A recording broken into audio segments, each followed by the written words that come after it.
Coming up on This Week in Radio Tech, we're going way out west. We're going to Hawaii. Yeah, paradise, where the weather's always wonderful.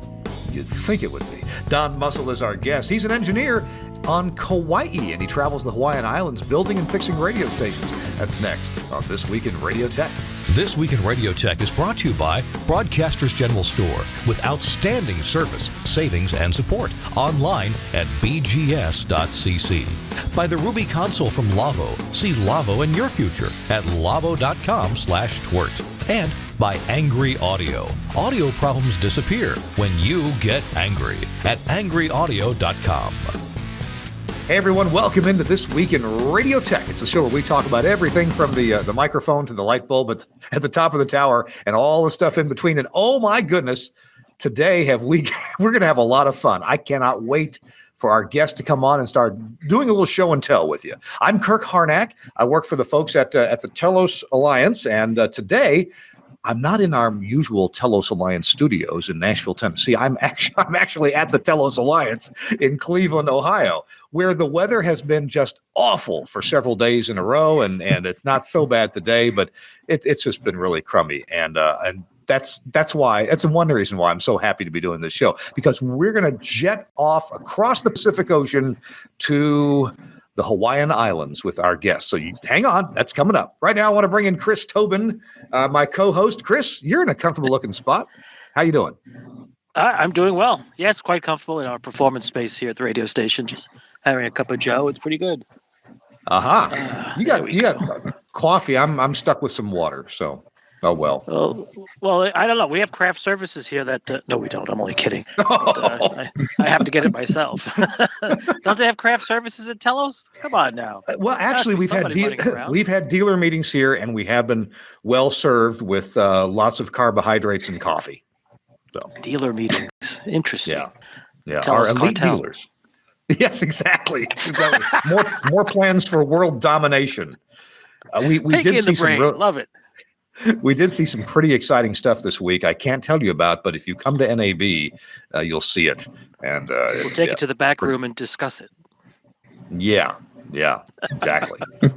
Hey, so let's bring our guest in from the island of Kauai. I guess that's where he is, somewhere there. I don't know exactly where. I think I've driven by your house, Don. It's Don Mussell from Hawaii. Don, welcome into This Week in Radio Tech. Well, hi there. Glad you're here. You're in what people call paradise, although your weather's been kind of crummy the last few days. It's been awful, but yeah, and it's not very pleasant today. I'm looking out the window. It's blowing about 40 miles an hour, and it's wet and 65 degrees here. Don, we're going to get into some beautiful pictures and stories about how you deal with studios and kind of more fun transmitter sites in Hawaii, because you've got some amazing places to go. But let's just, I don't think I met you in Kentucky, but you and I had some of the same customers or clients in Kentucky, right? Yep, we did. Yeah, it was right. Some little town in southeast Kentucky, Whitesburg, I think it was. Whitesburg was it? Letcher County. Letcher County, that's right. I remember doing some work at a studio that was by the highway. It was just over the county line, just over the state line in Virginia, and it shows you what happens when you have a dry county. I'd in front of the radio station. I'd look up the road, and there was a beer store. And the beer store was 100 feet or so from the state line. And we were in Virginia that wasn't dry. And 100 feet away past the beer store was a dry county. And one car after another all day long would cross the county line over the ridge cut in the mountain to come to the beer store. Did you experience that? Well, the radio station you were sitting in was an old beer store. Oh, the building itself was a beer store. At one time, GC took it over, but that was WIFX, and they have since moved from there. But it was that's Pound Gap. Is the name of that place. It's this Pound on the Virginia side and Jenkins on the Letcher County side. And I lived down there for about 10 years. Wow. Wow. Well, good times, but we're going to talk about more current good times coming up. Hey, our show This Week in Radio Tech, episode 431 with Don Mussell coming to us live from the island of Kauai.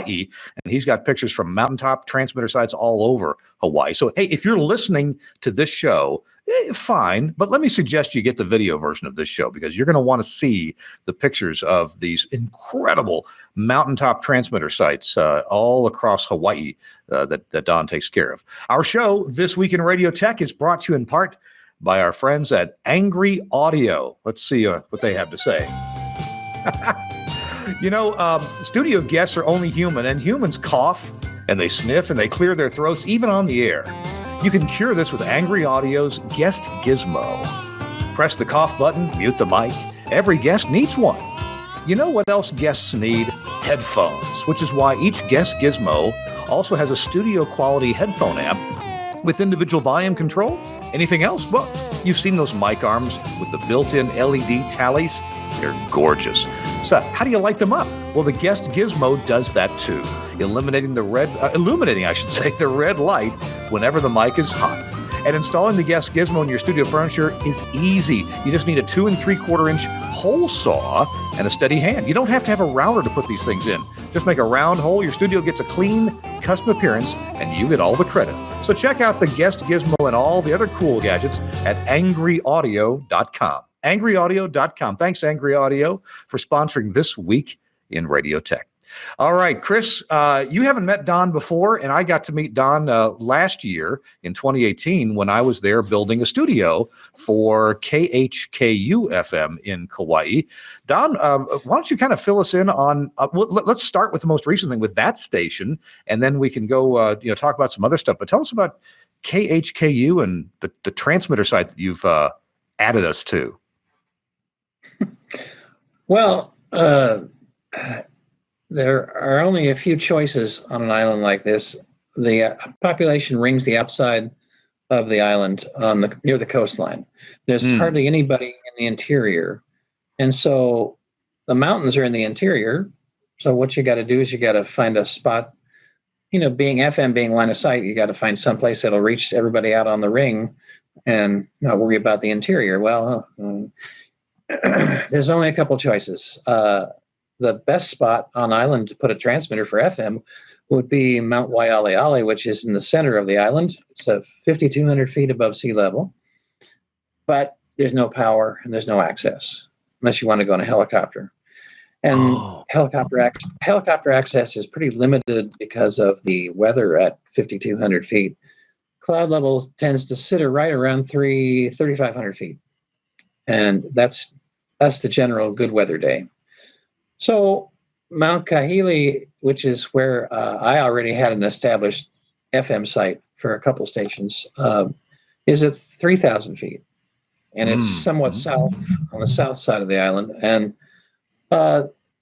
so that's the established spot. And when the folks at KHKU came by and said, well, we need to serve our city of license, I said, it's on the South Shore. You won't be able to reach it from anywhere else except for the mountaintop. And it's a very difficult mountaintop to reach because it's helicopter only as well. And the power is kind of undependable and there's no generator. And if you're willing to accept that and accept downtime from time to time, that would work for you. We should, if I can, you mentioned our city of license, and I'm familiar with KHKU. I'm actually teeny part owner, and I built the studios, but we had to depend on your expertise for where to put the transmitter site. And indeed, the city of license is Hanapepe, which is not exactly the city of financial interest, if you want to put it that way. The studios are in Lehue, which is the biggest town on the island. And so you had to suggest a spot, like you said, that would cover the city of license and still do the best we could cover, the biggest part of the population. I want to see if Suncast has any pictures from KHKU teed up yet and ready to go. We'll see if he. Yeah. Oh no, that's somewhere. Well, I'll tell you what. Since it's hard for Suncast to pick out exactly the right pictures, why don't we just spend a few minutes and you give us this beautiful travel log tour of these pictures we have to look at, and we'll come back to specifics on KHKU in a few minutes. Okay. Go ahead, Suncast. Let's take a look at the picture. There we go. That's Haleakala. That's not quite at the top. There's a big observatory. You can see off. Look, the big white building up there. That's a 140-foot tall solar observatory. The rest of the observatories are behind the top. You can see a little bit of an antenna sticking up way up there, and that's the FAA. There's about 10 observatories up there. This is 10,000 feet above sea level. And whoa! And this is on Oahu? This is on Maui. On Maui? This is on Maui. Oh, okay. Yep, this is the top of the mountain on Maui, which if we were to take a picture today, it would be covered in snow. There's ice on the antenna systems. Oh, geez. And last time I checked, the temperature was 37 degrees up here. Wow. And that's not entirely, I mean, yeah. Well, you can imagine what a normal 14,000 watts from our site up there reaches. I can hear it here at home. It's 200 miles away. Well, wait a minute. You're on a different island. You're several islands away to the northwest, right? Yeah. On Kauai. Yeah. Kauai is the farthest west island, and Maui is almost the farthest east island, right? It's center east. Yeah, it's about 200 miles from here. Hilo on the Big Island is about 350 miles. So this is a bigger place than most people imagine. And if they've never been here, they have no idea what the layout of this whole place is like. But so part of my job, living here way out on the western end of the state, is to take care of all the transmitters from here to the east, 350 miles thereabouts. And I can't drive to any other island. Right. I haven't figured out an amphibious way of getting about. So I have to get on the airplane to go. And Maui's not too bad. There's a direct flight from Kauai to Maui. You get to Maui and I have a friend of mine. Usually we both go up together. We don't like to go up there by ourselves because it's a little spooky. If something happens, you're a long ways from help at that point. Top of the Haleakala is at least an hour and a half from civilization. So anyway, up there, the coverage is great. It's astounding. And the problem is all these considerations have to come into effect because 10,000 feet means transmitter derating, antenna derating from elevation, all have to be thought about when you're designing something like that. And then, like, for example, I'm looking on my other computer over here, looking at the transmitter over there, which is the antenna systems are currently iced up. And I can only run, I hate to say it, it says 150 watts is what I'm running out of each one of those, which is about 600 watts ERP. But at 10,000 feet, 600 watts goes everywhere. And so we normally can we take a look at that picture once again? Suncast, can you put that same picture up on the screen? That one. Now, are there FM bays in this picture? I'm not quite picking them out. This particular picture, no, it doesn't have them there because we hadn't taken down some of those dishes on the right-hand tower. They're down, they're out of the way now, and there's an antenna array on the left leg that takes up the whole 70 feet of that tower. 4 bays plus the tuning sections. Anyway, and there's another antenna on the other side, and there's a little tower sticking up. You can see at the top. That's the owner put that up as an experiment, and there's a 2-bay antenna hanging off of that. So, and near as I can tell, it survived the last weekend. So you could probably use it still. We had 90-mile-an-hour winds out there. Let's have a look at the next pic. 90-mile-an-hour winds up there. Oh, what's this? This is Mauna Loa, where I have the tower in the very middle, sort of in the background there. That's my 60-foot tower there I use for microwave relay. Way off in the distance, you see the coastline. That's Hilo, but we're 30-some-odd miles above Hilo up on the top of the volcano. And I use this to relay from Maui down to Hilo.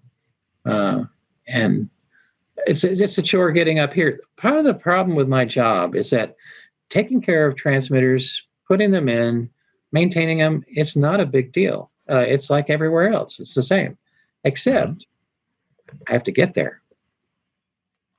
Mm-hmm. You may notice that the ground here is a little rough at this Mauna Loa. Well, that's lava. That's old lava. And it's This particular lava we see in front of us was going by at 30 miles an hour in 1984. And it's that fresh, that lava? Oh yeah. In fact, it missed my tower by about 300 feet, and everything else it missed a little bit, and we survived up there. But yeah, to the right is the PBS. On the far right is the PBS TV tower pointed down at Hilo, and then the one right in front of us is the state microwave relay. So, but this is what happens up here, especially on the Big Island, which is still an active set of volcanoes. Mauna Loa is still active. It's quiet. The top of the mountain is about 4 miles behind where I'm standing when I took the picture, and it occasionally belches big things of steam. And I have to be sort of on my toes, because if it does anything like it did back in 84, I probably have about 10 minutes to get out. But it hasn't gone off yet. So. On a number of our shows, Chris and I have discussed hazards, either getting to and from transmitter sites or at the transmitter site. And we have had forest fires in California last fall, right? And there's snakes and cows and bad guys with ill intent, drug deals gone bad, all kinds of hazards. But lava, I don't think has been mentioned on our. Chris, have we talked about lava at the transmitter site?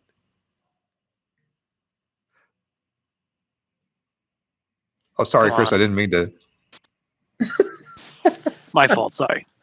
That's all right. I had to step away. No, we have not talked about lava flows or anything of that think sort. So. No, that's a good one.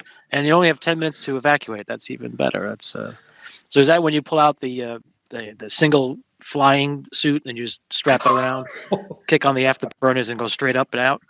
That would probably be a better idea. Yeah, I have to go on roads that take me through the old fields of lava, and I have to get past those. And it's about 10 minutes to get through those before you get down to a point where you're far enough away. You just keep moving. You don't stop. But, it's a little different. I'm curious, is the surface of hardened lava, the stuff not flowing, is that sharp or abrasive? If you're driving a vehicle that, do you need not special tires, but something very durable to get across it? Or is it just like rough asphalt? It's beyond rough asphalt. It's like it's like driving on a lava field. It's totally choppy. The Hawaiian words for what lava looks like after it's cooled off is and o'o. And is the smooth stuff. Well, you can sort of drive on it, but not really. And no, you can't drive on that at all, because it's sticking up in spikes and it's going to cut your tires and no, it doesn't work. So very appropriately named. Wow. So how do you create a road on a lava field like that? Do you just drive on it? Is that it? A big D3 dozer works pretty well. Okay. Because it's crinkly stuff. It's lightweight. Oh yeah. Okay. So, but you have to dig a pathway through it, and they've built roads up there without a problem. It just, you don't want to drive on that stuff without treating it ahead of time. Let's have a look at our next pick, Suncast. Okay. See what we got. We'll get surprised. This is also the Big Island. This is I'm up on the tower about 200 feet, looking out towards the volcano, the Kilauea active volcano. And in fact, you see a plume of smoke out there in the distance. That is the caldera. We're 7 miles from the caldera at this tower site. And we're uphill from it. Getting to this tower is a major chore. It's 25 miles from town, which is off to the left. And the volcano, at the time when I took this, was about 2 years ago. We were getting earthquakes every day. So in order to build a transmitter site in these kind of environments, knowing what you have coming potentially at you, everything's bolted down to the floor and seismically retrofitted. And we're uphill from this volcano, so it tends to flow the other way. And it's 7 miles uphill. How do towers fare in those kind of earthquakes? And freestanding towers, self-supporters, as opposed to guide towers? What do they suffer? Stress. If shaking is big, you have to come out and have them inspected and structurally fitted. And we had to replace a bunch of things on the tower we're at up at Kulani Cone because it hadn't been maintenanced. And some of the cross members were either broken or cracked. Seeing real big, thick steel cracked is a humbling experience. So we had a crew up there working on it for about 4 months, replacing all the cross members and getting everything straightened out. And it's fine now, but you have to maintain stuff. You have to pay attention. You have to not afraid to look, When you have an earthquake in an area like that, do the guy anchor points for a guide tower, do the guy anchor points shift in relation to the base of the tower? Well, if it's that big of an earthquake, you're lucky going to have the tower after that. No, the earthquakes tend to be small and regular. We had last year, when that eruption happened in May, we had a 6.7, I think it was. And the tower itself did fine. It just wiggled in the air like that and then stopped. And the inside of the building, everything was tied to the floor. Everything's bolted down. So it made a lot of noise, but everything was still working. And electricity was still on. So, Wow. Let's see what picture we got next. Okay. That one. And yes. That's there we go. Oh, what's that? Now you can tell this is an older island. This is Oahu. This is upper reaches above. Actually, we're only about 6 miles above Waikiki.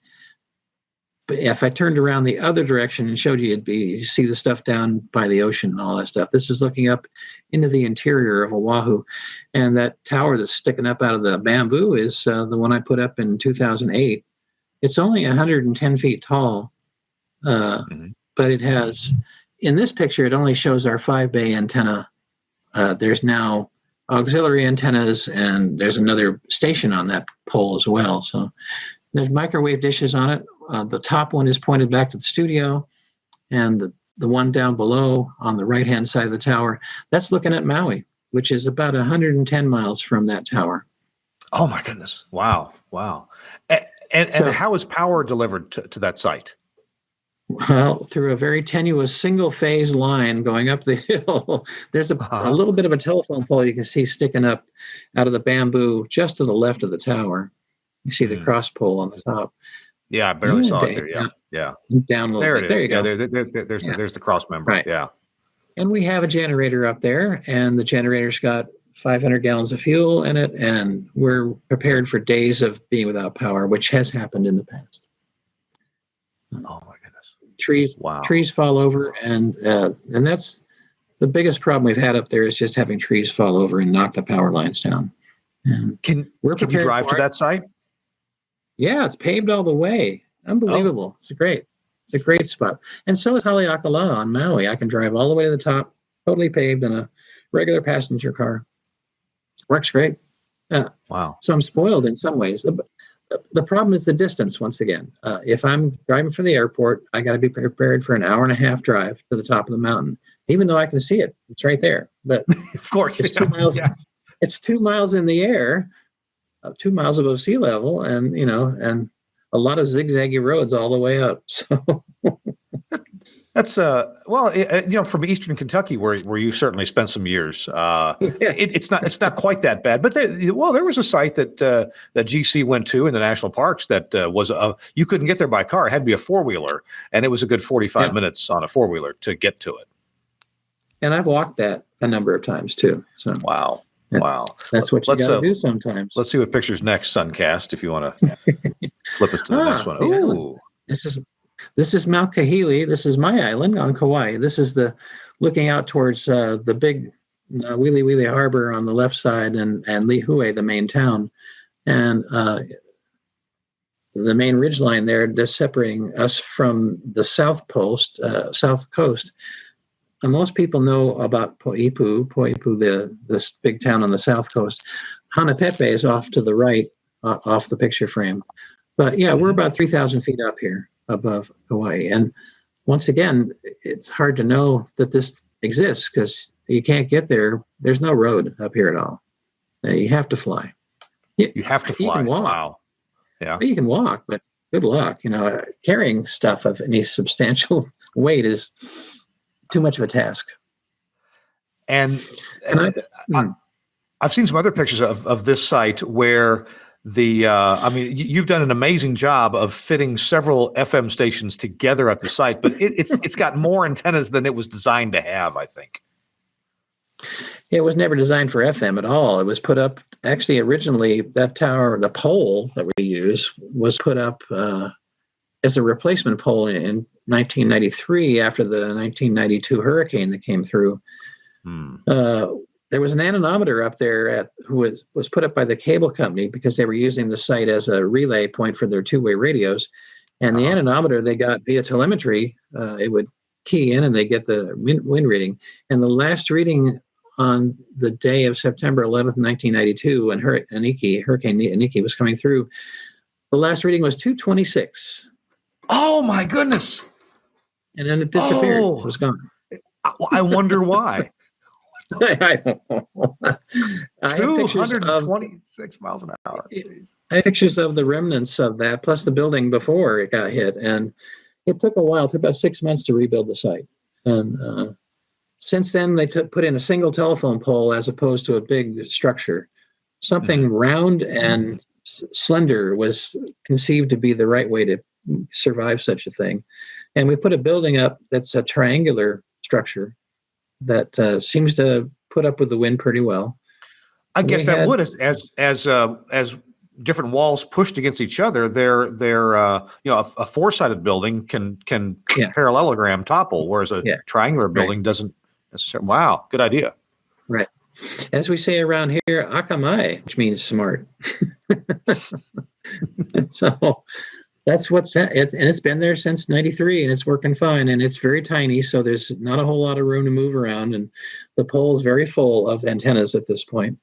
But over time, when I lived in Eastern Kentucky, I learned about sharing sites and putting antennas on the same tower and filtering and all the other stuff you've got to do that's really above and beyond a lot of normal installations where you have lots of room and space to put things on the pole. Everything's crammed together on these sites on Hawaii, so everything has to coexist. And filtering, bandpass filters, notch filters, it's an art, a black art in some respects. So. I'm not sure if there are any pictures of this in your in the photos that we have, but where does a helicopter land at a site like that? There are pictures in that gallery, but your guy's going to have to figure out where they are. I take thousands of pictures because part of the problem I have is my memory's not that good. You'd be surprised. It really isn't. So the only way I can remember things is take pictures of everything. So typically I'll take a couple thousand photos of each site and put up a select number of them on the online version of it, mostly so that people can see what I'm seeing. Because not everybody comes along. Yeah. You want to be able to document and show people what you saw. Well, hey, let's look at one more picture before we take our commercial break. Suncast, what you got next for us? That was the last one. Oh, that's the last one. Well, there were some other albums, right, Don? There's a bunch of them there. Yeah. Okay. Well, tell you what. Let's have Suncast get us into our next break, and I'm Don. I'm sure you've got some stories to tell, and maybe maybe take a moment to do that for us when we come back. Our show this week in Radio Tech is brought to you in part by let's see, Suncast. Are we ready to do the Pro Mix ad? Or we got the Lavo ad. Let's hear from our friends at Lavo. And we'll be right back. More with Don Mussell. Chris Tobin is along, and I'm sure Chris will have some questions about engineering in paradise. We'll be right back. There has probably never been a better time in history to buy a new radio mixing console. Today's consoles are more sophisticated than ever, with more features and functions than you can shake a stick at. But have you noticed how complicated they are? There's a sea of knobs and switches and displays and buttons. Some of them look like you might need a pilot's license to do your show. Well, a board doesn't have to be complicated to be powerful. Just look at the new Ruby mixing surface from Lavo. The first thing you notice is how smooth and streamlined it is. Ruby has lots of cool tech, but what it doesn't have is that confusing ocean of buttons that clutter things up. Now, we all know that there are some console features the Jock only uses once in a while, so why dedicate controls to them? Ruby fixes this problem by moving those once-in-a-blue-moon controls to a touch-sensitive, customizable GUI that happily shares screen space with your other studio software, helping you fight control room clutter. Thanks to this design innovation, talent that use Ruby produce smoother shows with less errors. Controls that are used the most fall naturally to hand, while functions that rarely need adjustment are easily controlled with just a couple of clicks in the context-sensitive GUI. And Ruby has cool features you won't find on other boards, like Auto Mix, an intelligent gain writing function that guarantees the perfect mix for multi-mic morning shows and call-in segments.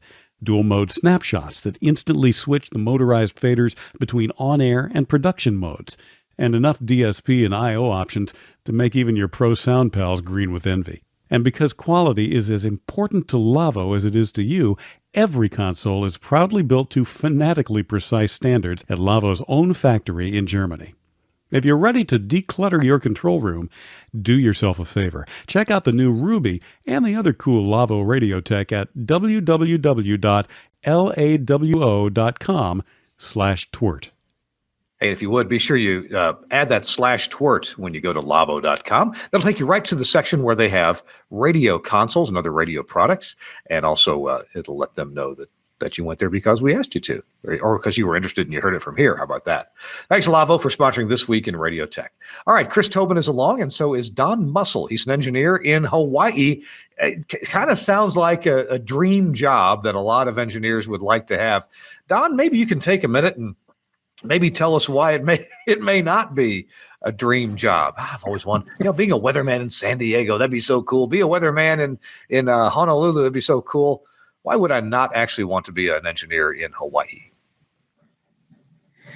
I'm not sure I can answer that because I have a problem doing this, but it requires a commitment to, all right, time to get on the airplane again, time to go over to that other island. Oh gosh, I got to rent a car, or I got to grab the truck that I have in storage.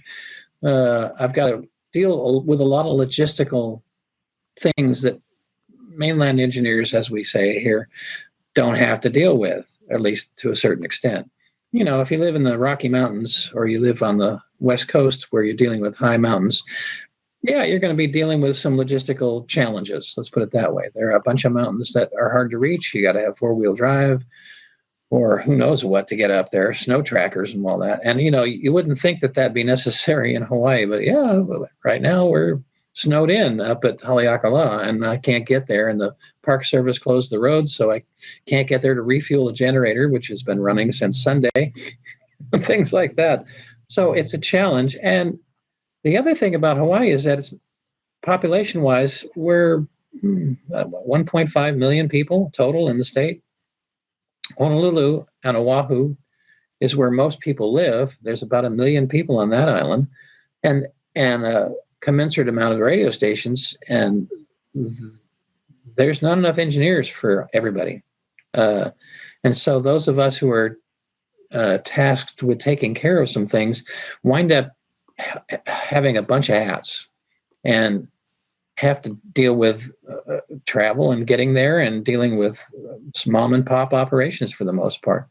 iHeartMedia is on Oahu, and so are a couple other larger companies, but for the most part, it's mom and pop radio. So the pay is not that great, and it's like dealing with small towns in the United States mainland. So there's all that, getting paid properly.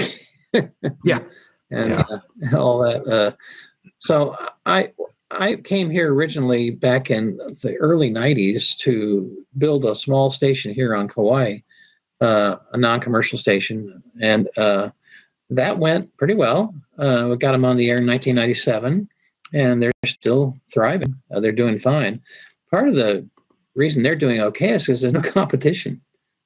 There's just a few stations on the island, And it's even that way on the Big Island and Maui. There's more going on those islands, but there's still not the population base that provides advertising to a certain extent that maybe you can. All right, let's say that you're in somewhere in the Midwest and you want to grab the advertisement from that town that's 20 miles away. Well, great, but there's no 20 miles away here. We're all restricted to our little rocks, and the radio markets are restricted to the islands themselves. There's no advertising available to a Kauai radio station on Oahu because it's 110 miles away.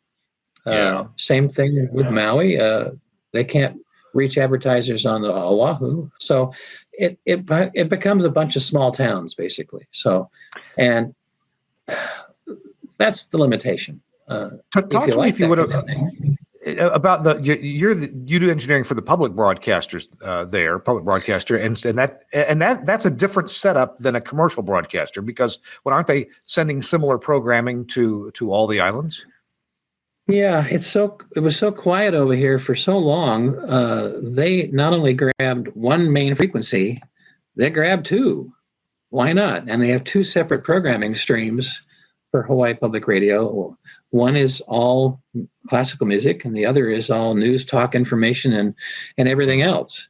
And so their idea back when they first found me, they kind of kidnapped me, actually. I was very happy sitting over here on Kauai, taking it easy, Like it's like this is the dream, Okay, I got one little station, I'm fine, that's good. Oh, whoops, they found me. And they grabbed me over Oahu, and next thing I know, I'm part of their statewide plan to build coverage over everybody. And reaching logistically, it's like a statewide network in the Midwest, like in Wisconsin and West Virginia, all those. The difference is you can't drive to all those places. And each island is like their own kingdom. And you have to deal with all the logistical and cultural situations that are on each island. So, Kirk, this, but dealing with American Samoa, it's the same kind of thing down there. Wait, you want to go over to the islands that are 50 miles away? All right, well, might as well be another planet. So it's the same kind of thing here. I think Suncast is going to have some more photos in a minute, but tell me one of the things that I was just a dog at when I was there in Hawaii, and you were telling me about long STL paths, and I'm used to, have we engineered this well enough to make it 15 miles? I've got a really long path. I've got an 18-mile path here, and then you throw out the 3-digit number for the number of miles in a 950 megahertz path, and I'm just like, oh. Talk to me about that. Well, there are a number of factors that make this place different, not to mention all the things that everybody can think about. The temperature of the water in the ocean doesn't change that much here. Wintertime temperatures of the ocean can drop almost to 75 degrees. And in the summer, they can go as high as 80. But that's not a very big temperature swing. And so temperature inversions don't really happen. If they do, they're very short-lived and they don't have any support. So I found, because of my earlier experience in California, putting in an STL path over the Monterey Bay from Santa Cruz to Mount Toro, which is 36 miles, partially over water and ocean water that changes dramatically summer, winter, and the ground temperature, which changes dramatically. Mosley, who sold me that STL package back in the 70s, they said, well, we'll sell it to you. We won't buy it back from you. It won't work. And I said, well, okay, but I'm willing to try. And I put it up and it worked fine. And yes, once a year or so during usually the fall, inversion would set up strong enough that I would get these instantaneous dropouts on my 950. But over than that, I was like, no, it seems to work fine. So when I got here to Hawaii, I thought, well, this is interesting. How am I going to reach with a statewide network all these other islands that are sprinkled out 350 miles apart altogether? Well, I don't know what the actual limitation is at this point, but right now my Oahu to Maui links are 110 miles long. They go from a 2,000-foot mountain to 10,000 feet. Not a problem at all. And then from Maui to Big Island, it's 92 miles. And then from the top of Mauna Loa down to town is 30 miles. And up from there, 25 miles. And I'm doing a 40-mile shot. I'm just putting that in right now from the volcano, which is right above. Anyway, it's 40 miles, and it goes to South Point. And I've already tested it. It works fine. So... And these are 950 links. Do they tend to be the mostly digital stuff, or are they analog? What's going across there? The digital stuff doesn't seem to work all that well. The bandwidth occupancy of digital is pretty fat, takes up the whole carrier, and analog punches through better. So guess what? We're analog out here. Okay. It works fine. Okay. Nobody on the listening end knows the difference. So your longest hop is 110 miles, 950 megahertz. Talk to me about, do you have an amplifier on the transmitter? How big are the dishes? What kind of coax you got going to the dishes? These are, they tend to be either the Martys or the Bext or whatever all analog stuff. And they're barefoot, 6 watts. Whoa, then, 6, wow. on Oahu, I send the signal to Maui with a 6-foot dish, and on Maui, on the top of the mountain, I have an 8-foot dish to pick it up. But it's overkill. The signals are pegged. I've got 1,000 microvolts without a problem. There's nothing in the way, and the inversions aren't there to mess with the signal all that much. So it's like you shine a light, you'll see it, kind of thing. The same thing works from Oahu to here on Kauai. I've got a 96-mile path to the site up there. So when you were dialing in the 110-mile link, did you get any pushback or raised eyebrows from the tower crews, or is it like, no, this is normal, it's okay? No, they said, oh, it's Don. He's got it figured out. Okay. I did all that stuff ahead of time. I figured out what the azimuth's going to be, and I had to figure out the declination and everything else. And it's usually within a couple degrees. It was enough. We'd get a signal, and then they'd peak it up, and I'd be on one end, and they'd be on the other. We'd be on the cell phone, and we'd nail it down and tighten everything up. And that was all there was to it. It's kind of magical in some ways. I didn't expect it to be that easy. If Chris Tobin is handy, Chris, I've done a few STL links, but nothing of 110 miles. You got any comment about that? No, 110 miles I have not done, but I'm assuming, Don, at some of your sites, the RF noise floor is probably quite low. That makes it convenient for you to be able to do 950 and in analog and not have too much issues, or am I mistaken? Maui is the exception, because at 10,000 feet on the receive end, I can see Oahu perfectly, and everything from Oahu is pounding in up there. And everything from Maui is pounding in up there. Everything from the Big Island is coming in from there. So I have to coordinate this stuff to the point where I'm thinking not of my local market, but who on Oahu is sharing this frequency? Okay, I'm going to cross polarize. I'm going to offset the frequencies by 150 kilohertz or whatever. All that has to be thought about. And I understand that. I understand. Interesting. Okay. Oh, yeah. Wow. Yeah. But you said but when you get the right, so you're getting 1,000 microvolts, and that's with a composite STL. Mm-hmm. That's a good, safe amount of signal to have. That's full full quieting, isn't it? Oh yeah, it's more than 25 dB of fade margin. So, and like I said, occasionally we do have trouble. We were having more trouble when the volcano was going off on the Big Island, and we get what they call VOG, which is volcanic smoke from that, and it sometimes would come up the whole island chain, all 350 miles, and the particulate matter in that VOG would occasionally get thick enough to cause reflections and whatnot. So in order to plan for that, I have analog backup picking up the main signals from the other islands. Mm-hmm. And there's enough signal at that height, you can hear everything. The FM dial is just jam-packed at 10,000 feet high. I don't know if you've ever flown in an airplane across the United States and happened to have one of those little tiny portable radios with you, and Oh yes. at 30,000 feet, you can hear everybody. Yes, yeah, yes. For 3 stations on every channel. Yeah, so that's the way it works at 10,000 feet as well. So it's just a different environment to have to deal with, and there's enough noise out here. Yeah. So Suncast has more of these pictures lined up for us. I'm not sure we knew that they were albums. So Suncast, what you got next for us? Oh, what's going on here? This is putting together the RF system at Haleakala. This is inside the building, which is an old Hawaiian telephone company building with 12-inch concrete walls. And yeah, we're putting in the feed line there, which is 1 5/8. These are 5 kilowatt Nautel transmitters, which I can't run any higher than about 4 kilowatts. I'm running them at 3.75 because they have to be power derated for the elevation. And the thin air, right?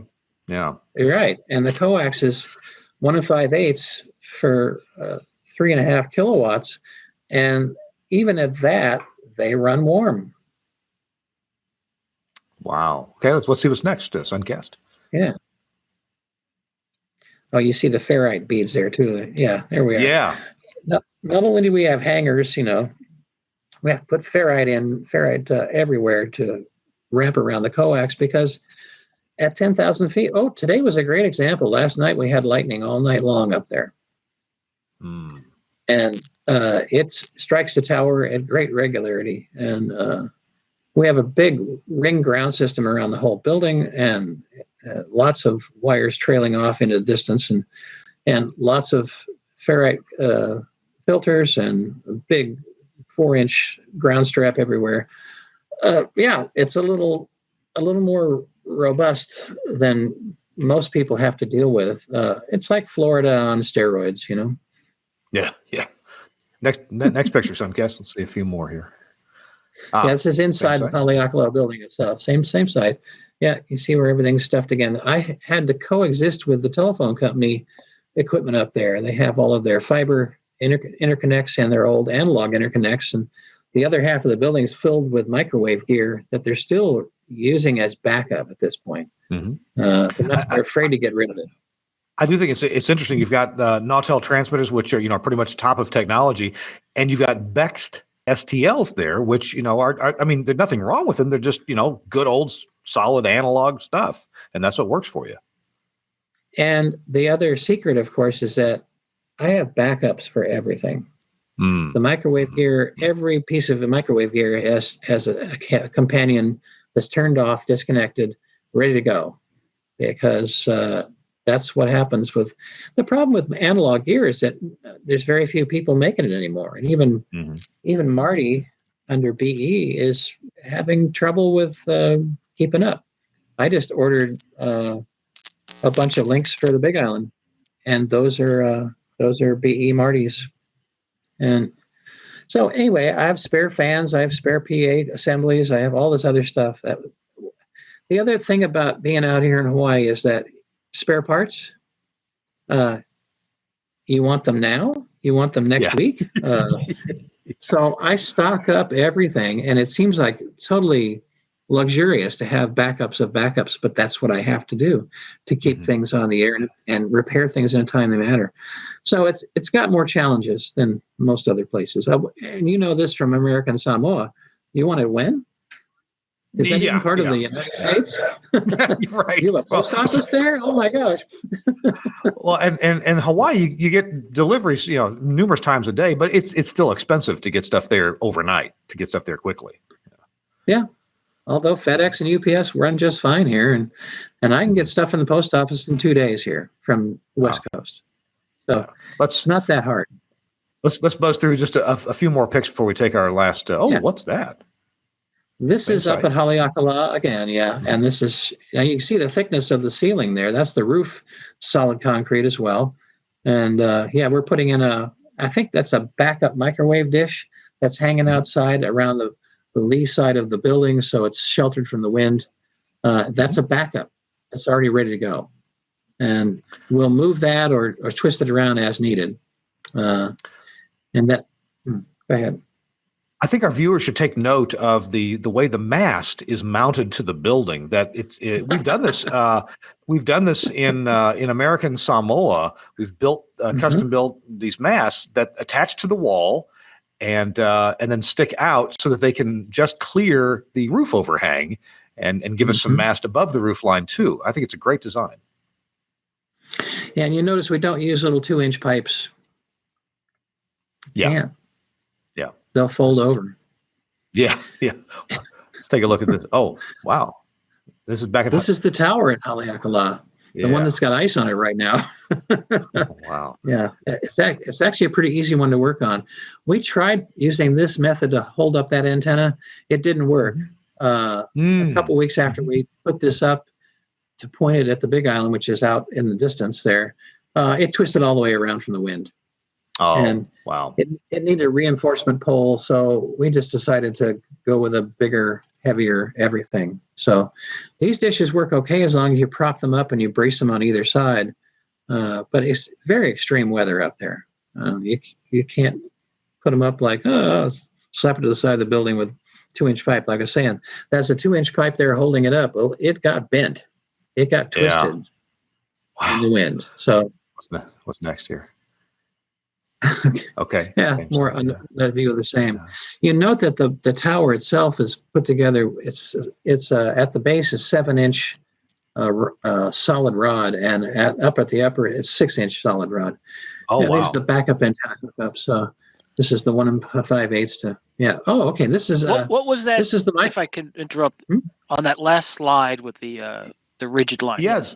I see frequencies marked 54 to 806 megahertz on the SWR labels. What exactly is? I mean, I have an idea, but what's going on there? Well, they'll work for those frequencies, but I use them for FM. That's a conversion from 1 5/8 to, believe it or not, that's 1 5/8, taking it to 3-inch and then dropping it back down to 7/8. So that's the best I could do. Yeah, I recognize the conversion. I just never seen those particular units with the frequencies on them. That's why I was like, wait a minute, they've been swept for the frequency. That's interesting. It'll work for any of those frequencies, so it's pretty compatible. That slide you were on just before this one, this is the view from the Mauna Loa volcano site, looking at Haleakala, 92 miles away. And in fact, that mountain you see in the distance is Haleakala. And the next one in sequence, if these are in sequence, I'm not sure if they will be. There you go. Now you see Haleakala a little clearer. And one more will show you the actual where we're looking. The left-hand peak up there has got the big observatory, and we're down in the saddle of that. Yeah. And that's 92 miles away. 92 miles away. Look at that. This is why microwave works there. There's a clear line of sight. There's nothing in the way. Amazing. Yeah. Just the way it is. I'm sure there are people out in the Western U.S. Where kind of similar, links can be done, but still, it's amazing to have it explained and to see it. And then just the fact that it's from one island to another, and there's ocean in between. That just increases the separation from these two sites. It shouldn't work. Amazing. Yeah. Oh my goodness. Let's hit a few more pictures before we take our last break here. What we got? Oh, there's the view from Haleakala looking down to the Big Island. In fact, off to the far right of the picture, you see a little bit of Mauna Loa sticking up. That's where our site is, over there, 92 miles away. Okay. And the top of Mauna Kea that was just there, that's almost 14,000 feet high. It's covered with snow. Now, we wanted to put both stations at Haleakala on the same antenna. No sense putting up two, so we had to buy combiners. And there's our wonderful Nautel combiner, which is designed for 10,000 watts for each combiner cavity. But once again, because of elevation, they're derated 50%. So they're only good for 5,000 watts. And they work like a charm. Yeah. What's that? They match your transmitters, Yes. In terms of the rating and the derating. Yeah. Wow. Yeah, it's tricky stuff. Oh, yes, the weather. It's not always pretty up there. No, not surfing weather up there. No. No. In fact, this last weekend, it was, we had a peak of about 90 some odd miles an hour at the tower of wind. And 4 days before that, I was up there. It was 55 degrees and 10 miles an hour. You want predictable? No. Quite variable. This has been a lot of fun. We've got Don, in your experience and travels, I'm sure you've got a tip for us coming up. We're going to take a break and hear what you might want to leave our listeners and viewers with in terms of a bit of wisdom. And Chris Tobin always has a tip for us as well. So we'll hear from. And you know what? I've actually got one too. I think I've got it. I brought it. Yeah, I've got one too. So I'll have a tip too. Our show This Week in Radio Tech, we're talking to Don Mussell. He's an engineer. He lives in Kauai, and he engineers for radio stations across the Hawaiian Islands. Covers one state, but boy, is it some travel to get from one place to another. Sounds idyllic. Not always, though. Our show This Week in Radio Tech, episode 431, is brought to you by our friends at Broadcast Tools. They make this thing called the Pro Mix 4, and this is a pretty amazing device. Now, it may sound a little odd to you when I describe what its features are, but hey, hear me out and take a listen here. The Pro Mix 4 is a full-featured audio mixing console. It's perfect for most any broadcast studio while also excelling in remote broadcast and podcasting. Now, it has 3 microphone and or line inputs, as well as a dedicated line input that can be switched between a balanced line input and the internal USB connection. It also gives you a program limiter. So you've got some people who aren't quite careful with the levels, or somebody wants to shout from time to time, they get excited, no problem. A balanced and an unbalanced mix bus and a mix minus output as well. So if you want to bring somebody in on a hybrid or a codec, you got that mix minus bus right there. It offers 3 independent headphone amps built right in, and also an IFB program pan controls, along with a comprehensive studio monitoring system. So it also has 3, as I mentioned, those universal mic monaural line input channels. It does have that USB connection, an LED audio output level meter, full duplex talkback capability, IFB audio input with level adjustment, the headphone jacks. It can drive multiple AHR1 plus headphone systems. And it can be combined with additional ProMix 4 or ProMix 1 units, along with the ProMix Hub 6 and standard Cat 5 cables. But that means you can expand it, just plug it together with the Cat 5 cables, and you've got a bigger system. Pretty cool. It also does have an on-air tally warning light output. So if you need to, put that in your studio, you got it. The Pro Mix 4 from Broadcast Tools. Yeah, this thing is simple and easy to use. Yeah, it's mono. This is not for, big stereo production. This is to get it done in a podcast, a remote broadcast, maybe some simple voiceover capabilities, and it's easy to carry around. Not bad looking either. You take it to the ball game, to the parade, to the city council meeting, wherever news is happening or sports is happening, wherever you need to do a remote broadcast, and this can really help you out. The IFB functionality is cool too for podcasts when you want to bring a caller in or somebody on a codec or even on Skype, something like that. You bring them in that way, and that can work just really well for you. Broadcast Tools Pro Mix 4, where do you get it? Well, you call our friends at Broadcasters General Store. You can go there at bgs.cc, go to their website. And hey, I just spent part of the week with Dave Kirsten of Broadcasters General Store. Great guy, great family operation there. And the folks there really know what they're doing. Give them a call, 352-622-7700 for Broadcasters General Store. We appreciate them and Broadcast Tools sponsoring This Week in Radio Tech. All right, it's time for some tips of the week before we let you go. And my quick tip is this. We forget about those little button batteries that are in almost every computer. And you lose the button battery, everything's fine until the power goes out. And then your BIOS becomes stupid and probably doesn't know that it's supposed to come back on when the power is restored. Well, buy you some some button batteries. You can order these from, Amazon. You can probably get them off eBay, but I'd get Amazon and get some fresh ones. I've used one out of here, and I've got 4 more to go. Most computers use what CR2032 button battery, although you better check your motherboard to be sure. And I got about 20 of these just on hand around the office, and every year or so I'll just go, I better go replace this or that, and for still I miss something, but try to keep those replaced, especially, in your broadcast gear that's PC based. You don't want that to go off and not come back on when it should. So there you go. Get some of these. They're cheap when you buy them in bulk, and you can just go around and get them replaced. That's my tip of the week. Let's see. Chris Tobin, do you have a tip for us today? Sure. Since we're talking about backups and redundancy and possibly running on diesel alternate power sources during normal days or inclement weather, just a reminder, this may seem like this is not a phaser from Star Trek. However, it is a flashlight. And what happens is when you lose power, it turns on. Oh. Look at that. It's got a battery. It senses voltage loss. So I have these in all the studios. When you, by the way, when you do get these for your studios and even offices if you choose, don't plug them into the UPS outlet. Plug them into the non-UPS outlet. So when the power does go out, it's sort of like an early warning and lets people know something's up. Just saying. Good. It looks like that one lays against the wall when you plug it in, so that when the power goes out, it's already shining light. It's flooding the wall with light. That is correct. Yeah. Yep. Wow. It came in handy twice when we lost power here at the studios, and the generators went online with no problem. But I got a phone call saying, I think we're on generator, and I saw the lights in the hallway go on at the outlets. I'm like, yep, that's the way it works.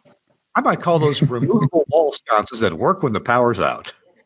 Yes, exactly. Cool. All right. Yeah. I like that. Where'd you get that? These are Coleman brand. I think we bought them at a local hardware store, believe it or not, some time ago.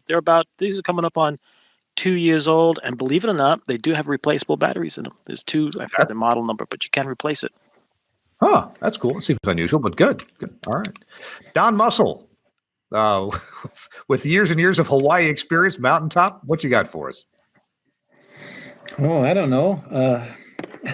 What are you looking for? A tip of the week that maybe you can leave our listeners with. What's advice? What do you carry with you to the transmitter side? Because you said if you're miles and an hour or more from civilization, you carry first aid with you. I mean, what's important when you're up like places like that? Well, besides the fact that Hawaii Public Radio believes in having tools at every different site, so we don't have to carry them. But at each site, yes, we have first aid kits, which we have to replace every year. And when I say we, it's me, because I'm the one who does all that stuff. And it's come in handy. I make mistakes. I fall down. I poke a hole in my hand or something like that. So it's good to have the first aid kit. You really, especially if you're going to a remote site away from town, I wouldn't go without it. Do you have a preference as to lock access to a site? I guess a lot of your sites are multi-user, but how do you take care of shared access into a secured building? Well, the buildings actually are just going to have keys. We're going to have to give them to people who work up there, and it's their responsibility to hang on to them and not lose them. And locks wear out, so you got to be prepared to replace them. And most of the remote sites have pretty serious locks on them.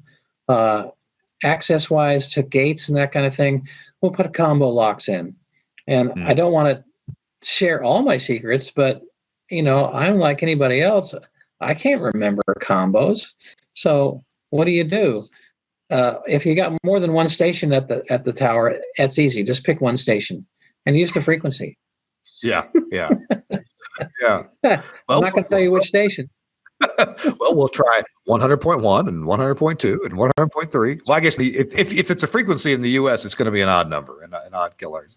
All right, yeah. Cool. Well, I do like your idea of putting toolboxes at transmitter sites. I didn't used to do that, and my business partner Larry Fuss insisted on putting at least a modicum of basic tools. So we go buy cheap toolboxes from Big Lots or somewhere, and put just basic hand tools in there, and a voltmeter, a $5 Chinese voltmeter. And so if I forget the tools or can't bring them up the hill or whatever, then I can get probably 80% of whatever would need to be done. Yeah, and don't forget the soldering iron and soldering. This is a good topic, and I'll take one more sec to mention that. I had to replace a pallet, an RF module on a Nautel transmitter, and I just had my wimpy little 25-watt soldering pencil with me, and that wasn't going to cut it for the big landing pads and big wires.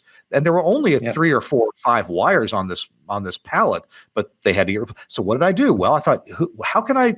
And I thought, let's see what Walmart has. If I have to buy a big soldering pistol, okay. But and you know what they had? Walmart had a butane torch, a little butane torch. Yeah. And I don't know, it may have been $13 and a bottle of butane, and I mean just a little, little can of butane, and voila, it worked great. It was fabulous. I got that thing swapped out in a few minutes, and now I've got a butane torch. That's once again the Hawaiian word for that is akamai, which means smart. When you've got to go to a mountaintop on a helicopter, and it's $500 each way. The last thing you want to think of when you get to the mountain is, oh, I forgot to bring whatever. That's an expensive mistake. So better to have it there. Yeah. Getting to the transmitter site in Mountain Bayou, Mississippi is not as expensive as with a helicopter. Wow. Hey, Don, thank you so much for joining us from Hawaii. I'm sorry you've had all that rain. I saw in the news where one of your villages there broke some record for rain out in a 24-hour period, 46, 7, 8 inches in 24 hours. 48 inches. It's about 6 miles west of me. Yeah. Wow. The little town of Honolulu.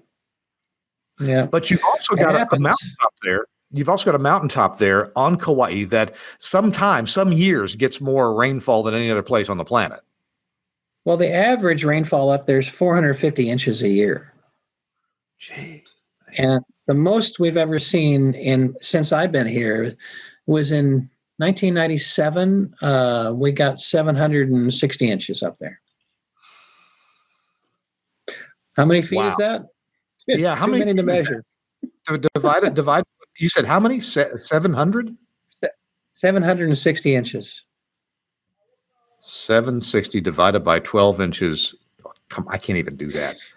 And of course I should in my head. Why can't I do this in my head? Because I've got a calculator. 63 feet of rain.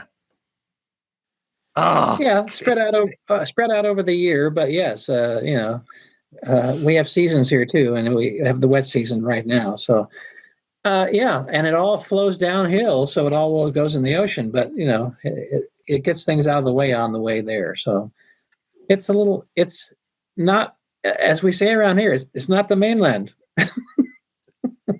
Well, 63 feet of rain in a year, that's only 2 inches of rain a day. So that seems much more manageable, doesn't it? Wow. There you go. See? Chris Tobin, hey, thank you for being with us from the Performance Studio and now performing nightly here.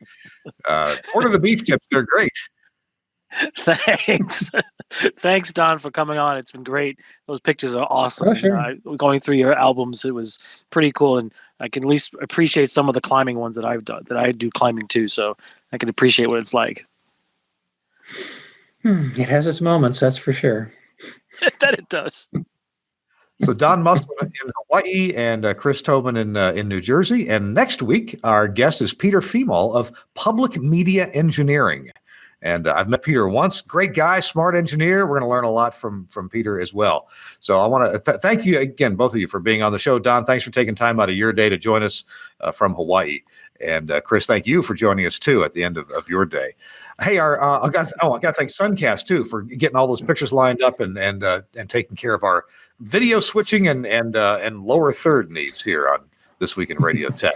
Hey, we got to go. Thanks to all the sponsors. Be sure you visit them. It really helps us out if you say something nice about the show to our sponsors. So thanks a lot. You can check out the website anytime at thisweekinradiotech.com. You'll find an archive of almost all the old shows there. So you can search for a keyword, find something you want to learn about, search for one of the engineering celebrities that you may know, and you'll find it right there at thisweekinradiotech.com. Thanks again, Suncast, and also Andrew Zarian, the founder of the GFQ Network. We'll see you next week on This Week in Radio Tech. Bye-bye.